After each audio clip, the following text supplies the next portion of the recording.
السلام علیکم ورحمۃ اللہ وبرکاتہ ڈیئر ویورز، آج ہم لیکچرر اسلامیات کی انٹرویو کی تیاری کے سلسلے میں عربی گرامر کے 16 سوالات آپ کے سامنے پیش کریں گے اور کل انشاءاللہ اصول فقہ کے سوالات آپ کے سامنے پیش کیے جائیں گے۔ چلتے ہیں سوال نمبر 1 کی طرف۔ سوال نمبر 1، حتی، ان، لن، کہ، اذن کی تعریف مثالوں سے کریں۔ یہ 5 ایسے حروف عاملہ ہیں جنہیں نواصب مضارع کہا جاتا ہے، کیونکہ یہ اپنے تابع فعل مضارع کے زمانے کو مستقبل کے لیے مخصوص کرنے کی خاطر اسے نصب زبر دیتے ہیں، لیکن فعل مضارع کے کل 14 صیغوں میں سے جن 5 صیغوں کے آخری حرف پر پیش آتی ہے اس پیش کو یہ 5 زبر میں تبدیل کر دیتے ہیں، اور فعل مضارع کے جن 7 صیغوں کے آخر میں نون عرابی ہوتا ہے اسے یہ گرا دیتے ہیں، اور باقی 2 صیغوں میں یعنی مؤنث کے جمع غائب اور جمع مخاطب میں کوئی تبدیلی نہیں لاتے۔ حتی، ناصب مضارع کسی بات کی وضاحت کرتا ہے، جیسے حتی یتبین لکم الخیط الابیض، حتی یقول الرسول والذین آمنوا معہ، حتی تنکح زوجا غیرہ، حتی تتبع ملتہم، حتی یلج الجمل فی سم الخیاط۔ لیکن حتی مضاف کے طور پر بھی استعمال ہوتا ہے، جیسے سلام ہی حتی مطلع الفجر۔ اس کے بعد ہے ناصب مضارع، ان، کسی بات کی وضاحت کرتا ہے، جیسے اخاف این یترک بالدہ، مجھے ڈر ہے کہ وہ اپنا شہر چھوڑ دے گا۔ ناصب مضارع لن، مستقبل منفی کی تاکید کرتا ہے، جیسے لن یحمدنا، وہ ہماری تعریف ہرگز نہیں کرے گا۔ چوتھا ہے کہ، ناصب مضارع مستقبل کے کسی پروگرام کا مقصد بتاتا ہے، جیسے یسع کہ یجلس، وہ کوشش کرے گا تاکہ بیٹھ جائے۔ پانچواں ہے اذن کا ناصب مضارع مستقبل کے کسی سوال کا جواب دیتا ہے، جیسے اذن یجمع کتبہ، جب وہ اپنی کتابیں اکٹھی کر لے گا۔ سوال نمبر 2، مرکب سے کیا مراد ہے اور اس کی اقسام کتنی ہیں؟ 2 یا 2 سے زیادہ الفاظ کا مجموعہ اس کو کہتے ہیں مرکب۔ مثلا عالم الدین یعنی دین کا علم رکھنے والا۔ اور مرکب کی 2 قسمیں ہیں، پہلی ہے مرکب تام، جیسا کہ ھذا کتاب عابد، یعنی یہ کتاب، یہ عابد کی کتاب ہے، کہنے سے مکمل بات سمجھ میں آ گئی۔ جن مرکبوں سے مکمل بات سمجھ میں نہیں آتی ان کو ہم مرکب ناقص کہتے ہیں، اور ان کی 5 قسمیں ہیں۔ لفظ سے مراد ہے حروف کا وہ مجموعہ جو بات کرنے کے لیے انسان کے منہ سے نکلے اور اپنے طور پر معنی دے، جیسے العالم مرکب سے مراد ہے۔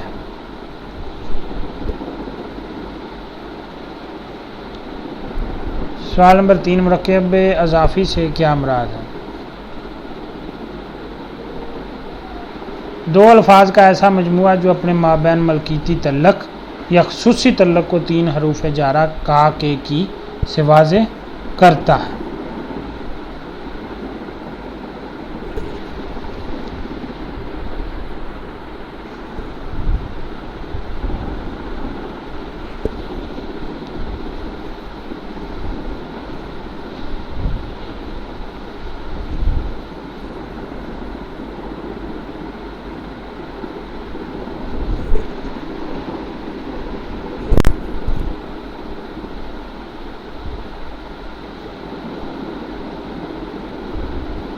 مثلا باب البیت یعنی گھر کا دروازہ مرکب اضافی ہے، جس کا پہلا اسم باب و مضاف اور دوسرا اسم البیت مضاف علیہ ہے۔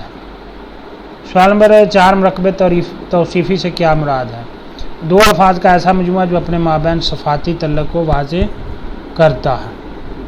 مثلا باب الکبیر یعنی بڑا دروازہ، جس کا پہلا اسم باب موصوف اور دوسرا اسم الکبیر صفت کہلاتا ہے۔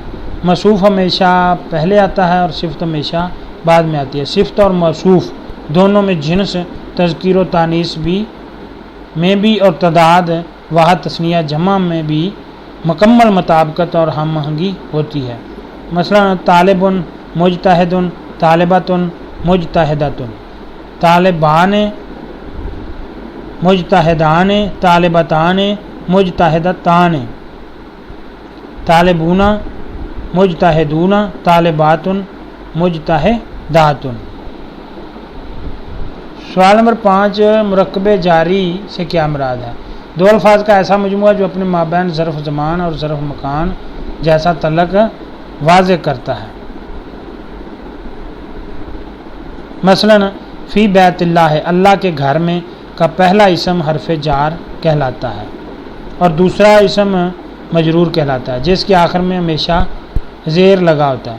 حروف جارہ 17 ہوتے ہیں: باؤ، تاؤ، کاف و لامو، واؤ، منزو، مز، خلا، ربا، حاشا، من، ادا، فی، ان، الہ، حتی، علا۔ سوال نمبر 6 مرکب عدسی سے کیا مراد ہے؟ جس میں کوئی حرف عدد پایا جاتا ہے۔ مثلا خمس و نسائن میں خمسو کا حرف عدد اور نسائن کا حرف معدود موجود ہے۔ سوال نمبر 7 مرکب اشاری سے کیا مراد ہے؟ جس میں کوئی حرف اشارہ پایا جائے۔ مثلا حاذا الکتاب میں حاذا کا حرف اشارہ پایا جاتا ہے اور الکتاب مشار علیہ۔ سوال نمبر 8 مرفوعات کو مثالوں کے ساتھ واضح کریں۔ یہ مرفوع کی جمع ہے۔ مرفوع وہ اسم جس کو عامل رافع نے رفع دیا ہو، جیسے قال اللہ میں قالا عامل رافع نے لفظ اللہ کو رفع دیا، لہذا لفظ اللہ مرفوع ہوا۔ اور مرفوعات 8 ہیں۔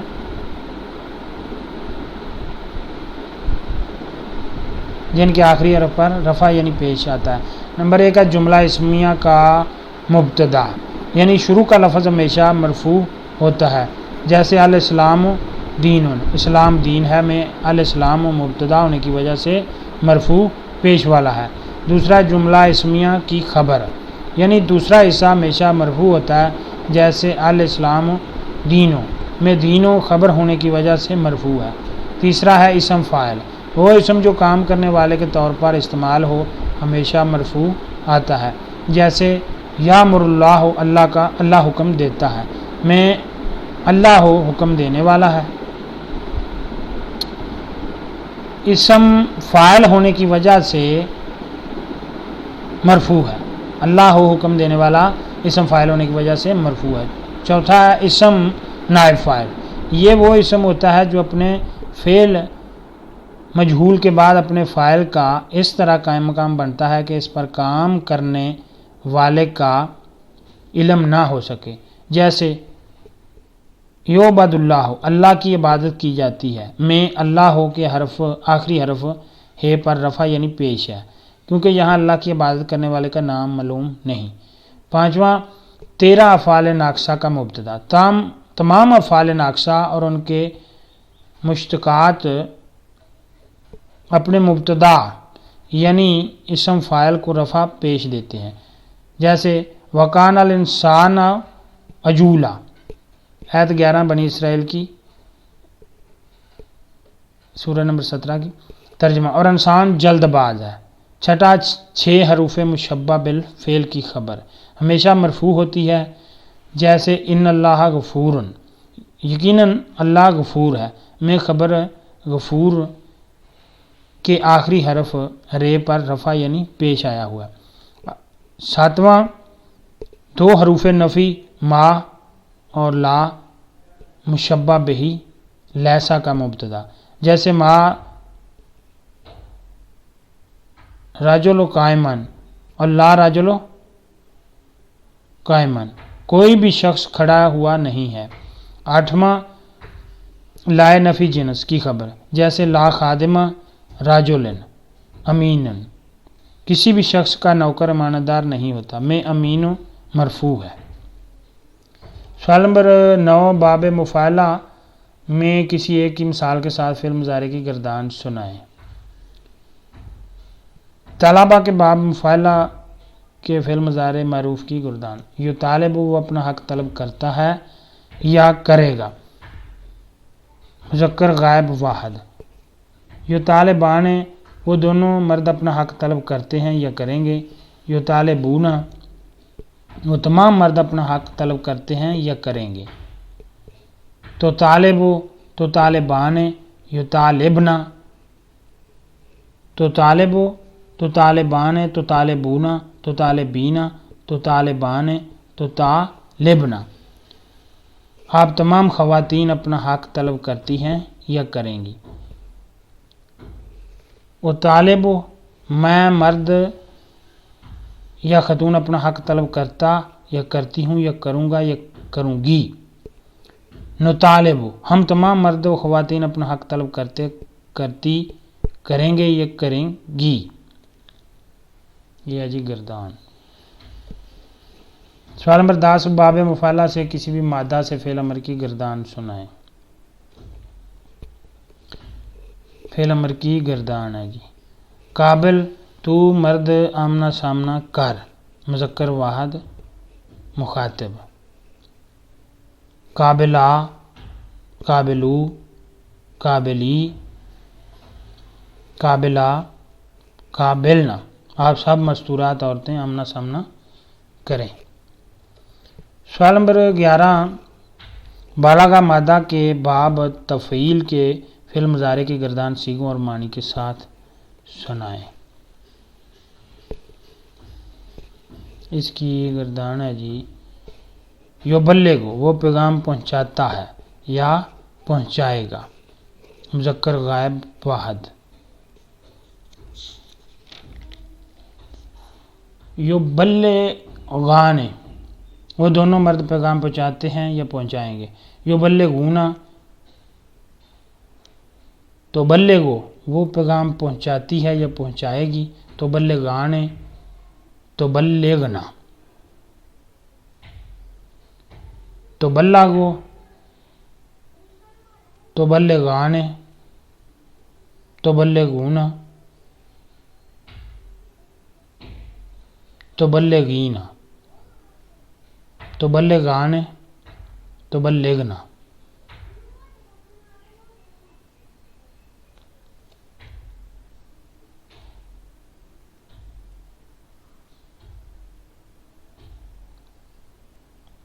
بالغو نبلغو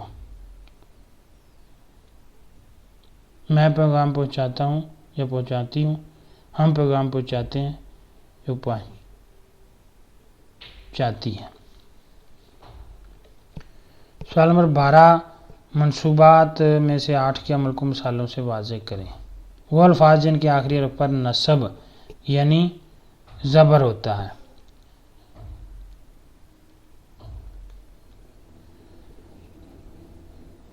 تیرہ افعال ناقصہ کی خبر منصوب ہوتی ہے۔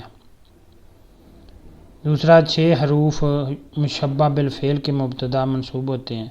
تیسرا مفاعل خمسہ منصوب ہوتے ہیں۔ چوتھا 2 حروف نفی ما اور لا مشبہ بہی لیسا کی خبر منصوب ہوتی ہے۔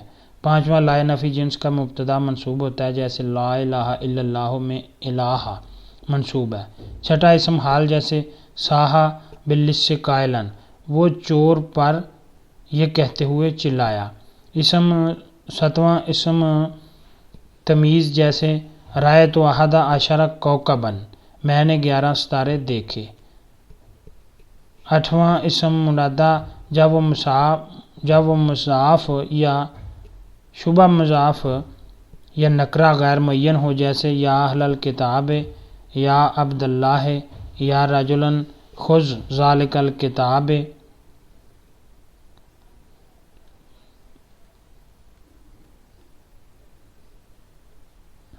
اسم مستثنی جیسے جاء القوم الا زیدن، زید کے علاوہ سب لوگ آئے۔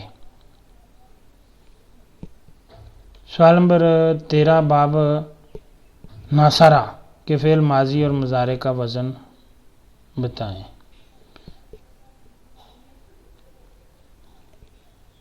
ناصرہ ینصر،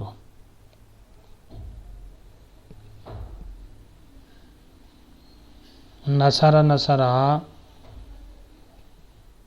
نصرو نصرت، نصرتا نصرنا، نصرتا نصرتما نصرتم، نصرتے نصرتما نصرتن، نصرتو نصرنا۔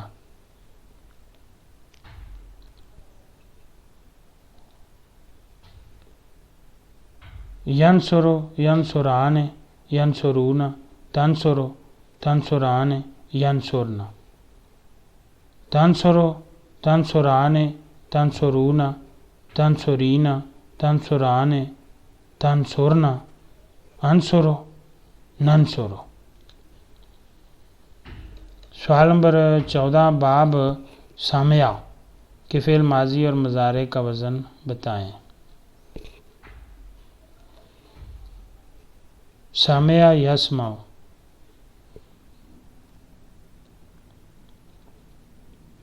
سامعہ اس مرد نے سنا، سامعہ سامعہ سامعو سامعت، سمعتا سمعنا، سمعتا سمعتما سمعتم، سمعتے سمعتما سمعتن، سمعتو سمعنا۔ آگے یسمع یسمعان یسمعون، تسمع تسمعان یسمعن، تسمع تسمعان تسمعون، تسمعین تسمعان تسمعن، اسمع نسمع۔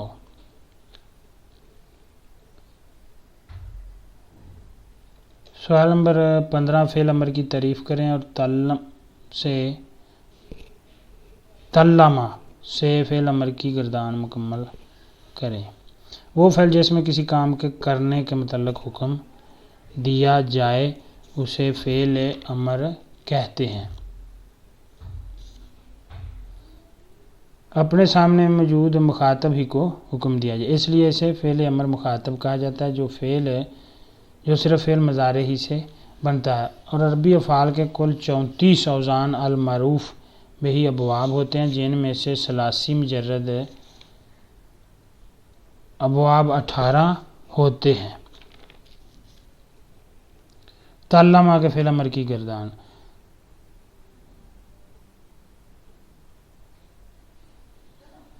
تلمہ تلما تلمو تعلمی تعلما تعلمنا۔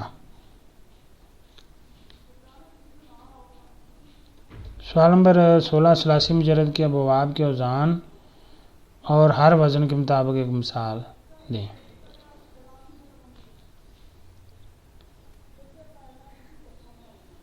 فتح ضربہ ناصرہ سامعہ کارمہ حاسبہ۔ عربی زبان میں حروف علت کے بغیر سہ-حرفی مادہ والے مختلف افعال 6 ہوتے ہیں، جن کو ثلاثی مجرد صحیح کے ابواب 6 کہا جاتا ہے، جن کے اوزان کا تعین ان کی صرف صغیر کرتی ہے۔ ماضی مضارع مصدر امر نہی فاعل مفعول۔ فتح فتح کرنا، فتح یفتح فتحن افتح لا تفتح مفتح مفتاح۔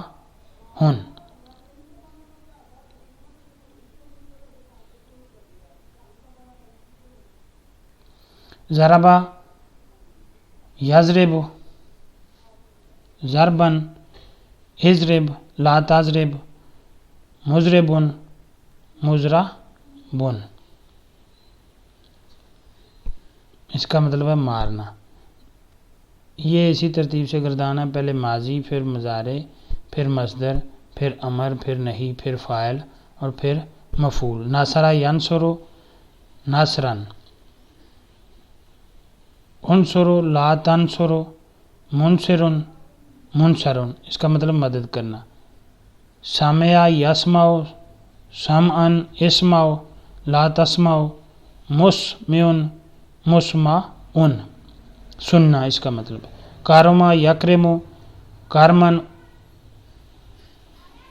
اکرمو لا تکرمو،